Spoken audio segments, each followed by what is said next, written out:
Immediate suspension of employment. What? We regret to inform you that you have failed your previous drug test. Come on. The marijuana, for f***'s sakes. Come on. What the hell am I gonna do now? So have you ever thought about what happens if you fail a drug test? We all know that truck drivers are required to complete a pre-employment drug test, and while they're on the job, they can also be randomly selected for a drug test. But what happens if you fail? Well, let's get into it. When a truck driver is selected for a drug test, it could be a nerve-wracking experience. Drug tests are a critical part to ensuring the safety on the road. Once a test is administered, the samples are sent to a certified laboratory for analysis. The lab tests for various substances, including marijuana, cocaine, opioids, amphetamines, and PCP. If a driver fails a drug test, the medical review officer or MRO from wherever the drug test was processed will contact the driver to discuss the results. This is to ensure that there is no legitimate medical explanation for a positive result. So sometimes if a driver is on other medications, it can trigger a positive result. So an officer gets on the phone, calls the driver, and asks him about the situation. During this discussion,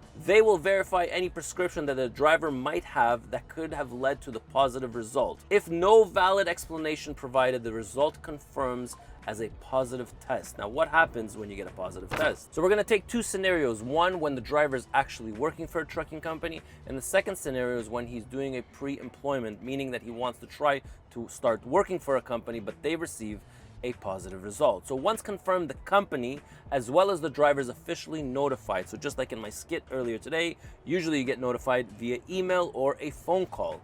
At this point, the driver is immediately removed from the safety sensitive duty. So if he's driving for a company, he gets an immediate suspension, meaning he can no longer continue working as a class 1 driver. Now, if the driver is applying for a position, the recruiter gets the notification, and so does the driver get a notification that the driver failed the drug test. Now, this goes on your record the same way a DUI would work. It is very, very hard to get it removed. So just like in our first situation where the driver is actually working for the company, the employer must comply with the Department of Transportation's regulations. It cannot allow the driver to continue working until certain steps are completed.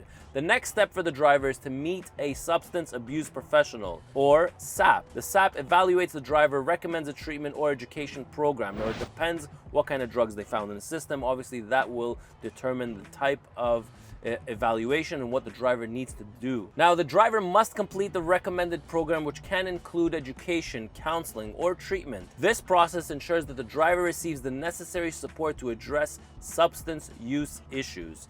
After completing the program, the driver meets the SAP for a follow-up evaluation. If the SAP determines that the driver has successfully complied with the treatment plan, they will recommend a return to duty test. The return to duty test must be negative before the driver can resume safety sensitive functions. This test is closely monitored to ensure the compliance. So yes, another drug test. You are going to be randomly selected for a period of 6 months to 2 years, where they're going to randomly select you for a drug test. So I want you guys to know that about 50% of the people that fail their drug test end up leaving our industry because of this process.